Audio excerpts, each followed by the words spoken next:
दोस्तों जय माता दी। आज हम बात करने वाले हैं मृगशिरा नक्षत्र वाले जातकों की, जिसमें वृषभ और मिथुन राशि होती है और इनका जो स्वामी होता है वो मंगल होता है और इस नक्षत्र का देवता होता है चंद्रमा होता है। मंगल ऊर्जा, क्रोध, गुस्सा, एग्रेसिवनेस और चंद्रमा सेंसिटिविटी, बड़े एग्रेसिव और बहुत संवेदनशील होते हैं। इस नक्षत्र के जातकों पर मंगल का प्रभाव होने से ये जातक बहुत साहसी और दृढ़ निश्चय वाले होते हैं। ये लोग स्थायी जीवन जीने में विश्वास रखते हैं और हर काम पूरी मेहनत के साथ करते हैं। इनका व्यक्तित्व तो बहुत आकर्षक होता है और ये हमेशा सचेत होते हैं। कई बार तो ऐसा लगता है कि नींद में भी सचेत रहते हैं। यदि कोई इन्हें धोखा दे दे ना तो हर कीमत पर ये बदला लेते हैं। बहुत इंटेलिजेंट होते हैं, मानसिक तौर पर मजबूत होते हैं। इन्हें संगीत का भी शौक होता है और ये सांसारिक सुखों को पूरा भोगना चाहते हैं।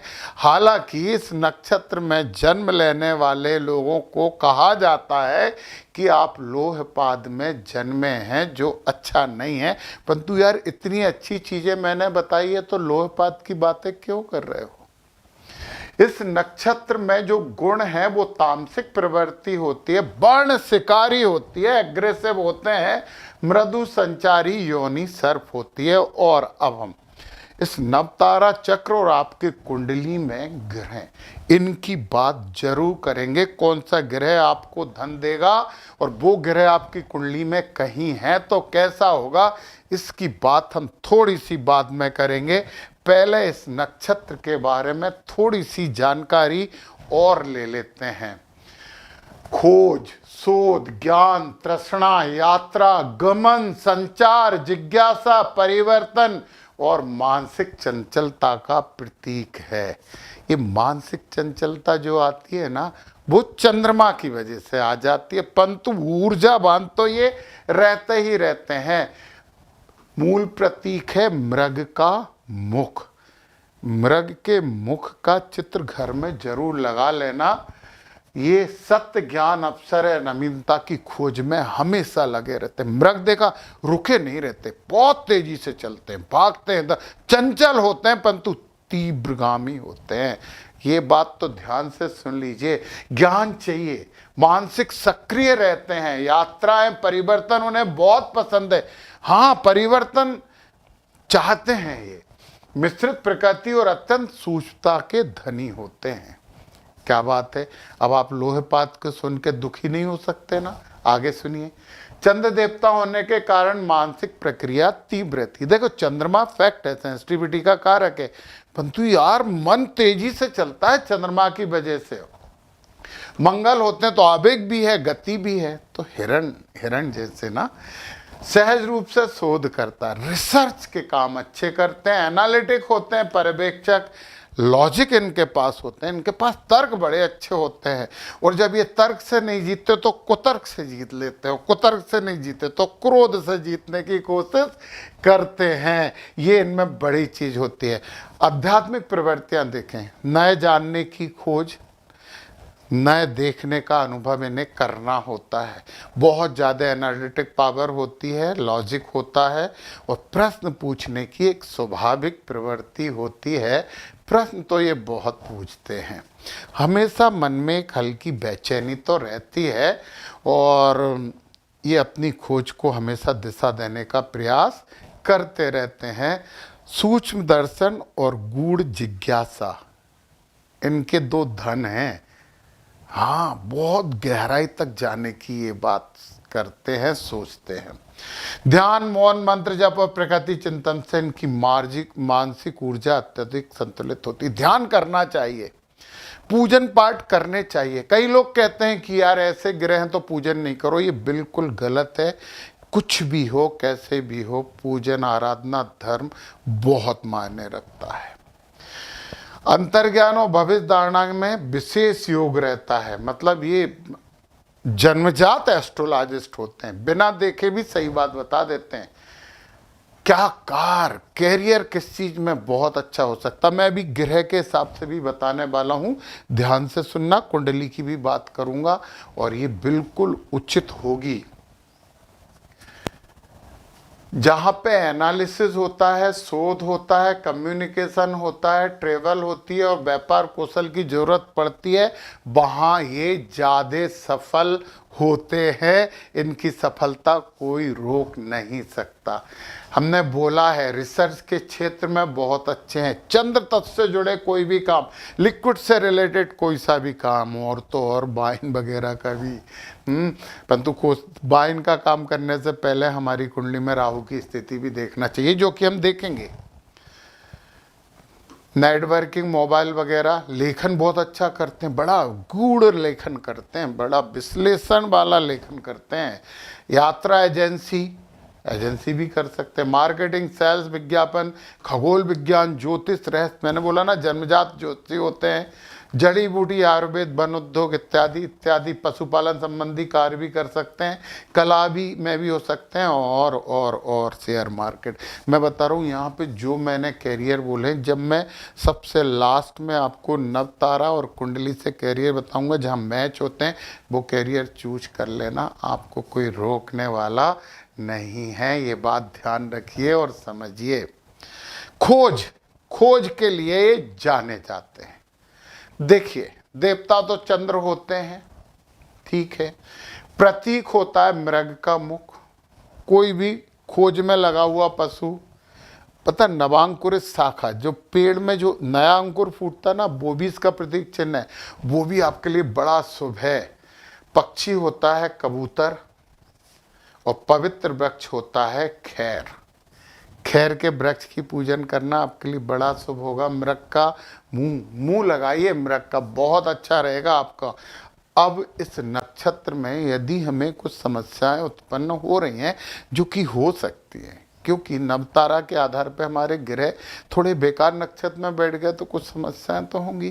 तो इस नक्षत्र को शुभ करने के लिए ओम वम मृगशिराय नमः ये मंत्र कर सकते हो, या बोल रहा हूं ओम सोमाय नमः, ओम सोमाय नमः भी बोल सकते हैं।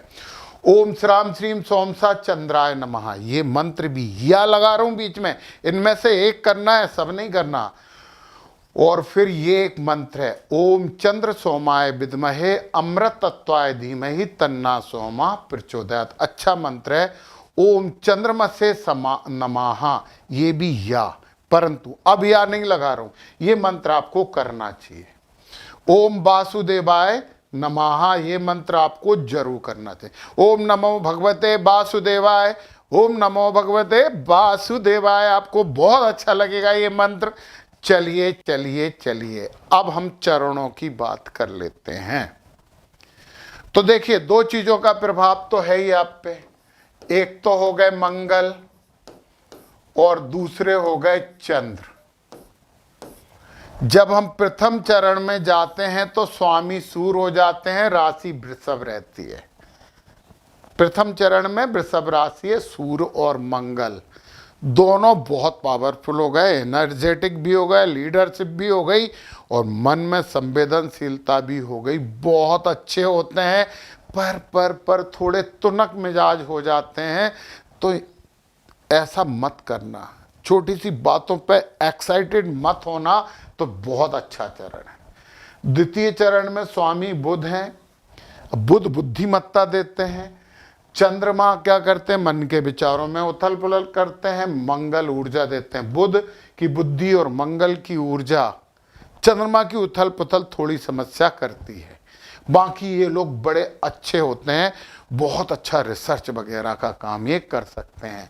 यहाँ पे तृतीय चरण की बात कर लें तो शुक्र का प्रभाव हो गया। अब शुक्र, चंद्र और मंगल तीनों अलग अलग हो गए, तो थोड़े से विस्फोटक प्रवृत्ति के लोग होते हैं। परंतु मैं फिर से एक बात बताऊं कि अच्छे जासूस भी बन सकते हैं, एस्ट्रोलॉजिस्ट भी ये बन सकते हैं। फिर चतुर्थ चरण में स्वामी मंगल हो गए।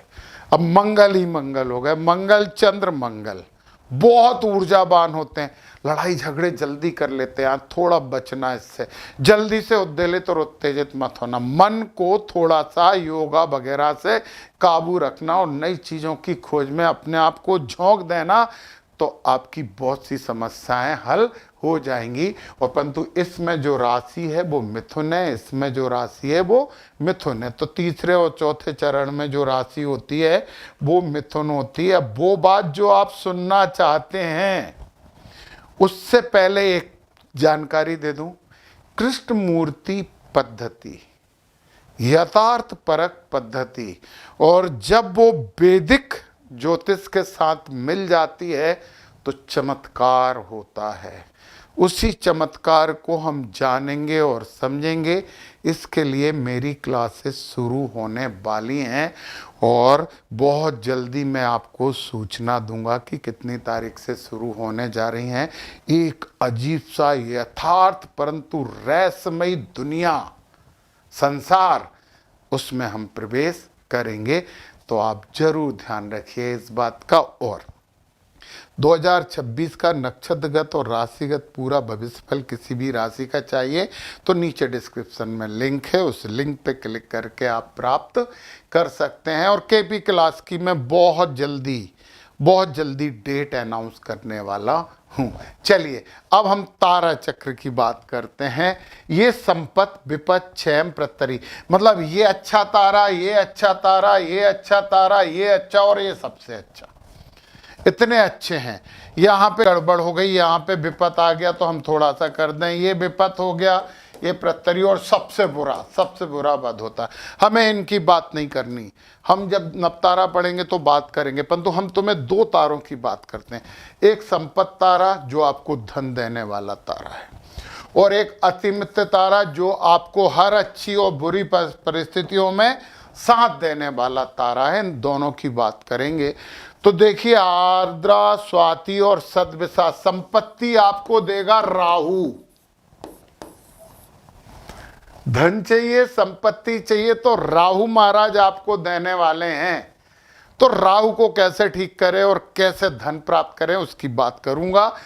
परंतु ये अतिमित्र है, ये है चंद्र, ये तो अतिमित्र है। कुछ भी हो, कहीं भी हो, कैसा भी हो, मित्रता निभाएंगे, अतिमित्र हैं, इसलिए इन्हें तो जैसा है वैसा रहने दें, तो भी ये आपके साथ देंगे। इन्हें हमें देखना है संपत्ति के लिए राहु को। तो सबसे पहले राहु के एक्टिवेशन है। राहु को शुभ करने के लिए चींटियों और मछलियों को आटे का बूरा गोलियां बना कर खिलाएं। चींटियों को बूरा और मछलियों को गोलियां बना कर खिलाएं। मामा नाना, मतलब मामा परिवार से अच्छे संबंध रखें। बीमारों से सहानुभूति रखें, मुनाक नहीं सुकोड़ें। शिव आराधना करें, माता दुर्गा की पूजा करें, माता सरस्वती की पूजा करें। खाने में हींग जरूर खाएं। नीले और सफेद का कॉम्बिनेशन नहीं पहने। वर्ग पहेलियां वगैरह दिमाग के काम है, शतरंज वगैरह ये खेल जरूर खेलें। शाम की टाइम किसी भी हालत में सोए नहीं। चांदी की ठोस गोली गले में पहने। और एक सबसे इंपॉर्टेंट बात, यदि किसी ने आपकी सहायता की है तो उसके ऋणी बनो। एहसान फरामोशी कभी नहीं होनी चाहिए और धोखा किसी को देना नहीं है। तो राहु महाराज आपके लिए संपत्ति ही संपत्ति देने वाले बन जाएंगे। अब राहु महाराज के संपत्ति कहाँ से देंगे, कैसे देंगे? किसी भी प्रकार का electronics, IT, AI, artificial intelligence, share market, सबसे इंपॉर्टेंट बात है ये।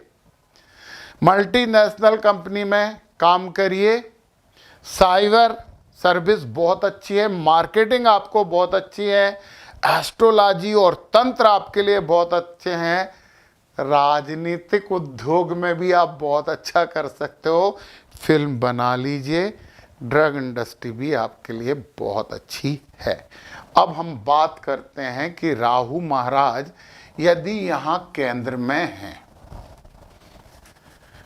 थोड़ा सा भ्रमित करते हैं, परंतु अपने व्यक्तित्व के द्वारा राजनीतिक क्षेत्र में आप ज़्यादा सफल हो सकते हैं और मार्केटिंग में भी। यहाँ पे है परिवार से अच्छे संबंध रखिए, बोलिए हमेशा अच्छा, ऐसी कोई भी बात मत बोलिए जो झूठी हो, क्योंकि जितनी झूठी बातें बोलोगे राहु उतने बुरे हो जाएंगे। यहाँ पे राहु तो इतने अच्छे हैं, यदि आपके यहाँ राहु बैठे तीसरे घर में तो फिर आप भगवान को धन्यवाद दे दो जाके। ये बहुत अच्छा फल देने वाले हैं, आपके पराक्रम को बड़ा अच्छा करेंगे। और अच्छा क्या करेंगे, फायदेमंद करेंगे। यहाँ पे राहु थोड़ी सी समस्या देते हैं, माता को बहुत ज़्यादा सम्मान दीजिए, माता की सेवा कीजिए, और कोई भी काम जमीन जायदाद से संबंधित कागजों को बड़ी देखभाल से करिए, परंतु फिर भी फायदा मिलेगा आपको रियल एस्टेट से। यहाँ पे राहु हैं, फिर मैंने बोला आनंद के लिए गलत रास्ते नहीं चुनेंगे तो शिक्षा अच्छी होगी, और आप शिक्षा के क्षेत्र में आप कोचिंग के टीचर भी बन सकते हो। यहाँ पे राहु हैं बहुत अच्छे, यहाँ पे राहु बहुत अच्छे होते हैं, छठे भाव में शत्रुओं का नाश कर देते हैं और अच्छी नौकरी वोकरी दिलवाते हैं। यहाँ पे राहु हैं, बस केवल एक ही चैलेंज है, अपनी पत्नी से अच्छे संबंध रखिए और पत्नी को भी अच्छी सोच रखे, इसके लिए मोटिवेट कीजिए। यहाँ पे राहु हैं तो फिर आप एस्ट्रोलॉजिस्ट बन जाइए, गुण विद्याएं समझ लीजिए, रिसर्च के क्षेत्र में चले जाओगे, वैज्ञानिक बन जाओगे, बहुत अच्छा कर पाओगे। ये राहु हैं धार्मिक, धर्म कर्म की बात करिए तो साधु सन्यासी बन जाइए, परंतु फिर मैंने कि चालाकी और धोखेबाजी मत करना। यहाँ पे राहु हैं तो राजनीति करिए, नेतागिरी करिए, यहाँ पे समाज सेवा करिए, समाज में बहुत अच्छा नाम होगा। यहाँ के राहु बहुत अच्छे होते हैं। मैं बताऊं, ये राहु, ये राहु, ये राहु, ये वरदान है जिनके ऐसे राहु है ना। जन्म कुंडली की बात कर रहा हूं मैं, क्योंकि जन्म कुंडली हमारी पूरी जिंदगी की सेंट्रल टेंडेंसी देती है, और चंद्र कुंडली से वर्तमान की बात करते हैं। तो जब वर्तमान की बात होगी तो चंद्र कुंडली की बात की जाएगी, जब पूरे भविष्य की बात होगी तो लग्न कुंडली की बात की जाएगी। और एक और बात बता दूं कि रत्नों का प्रयोग चंद्र कुंडली से नहीं करना चाहिए, जन्म कुंडली से करना चाहिए। यहाँ पे आ गए, विदेशों से संबंध बना लीजिए, आईटी वगैरह इलेक्ट्रॉनिक्स के क्षेत्र में कार्य कर लीजिए, तो अपने राहु को अच्छा बनाइए और बहुत अच्छा आप करिए। और मृगशिरा नक्षत्र वाले लोग बहुत तेज हो यार, सोचते भी तेज हो और बहुत फास्ट सब काम करते हो, तो करते रहिए, प्रगति कीजिए और राहु महाराज को जरूर मना लीजिए। जय माता दी।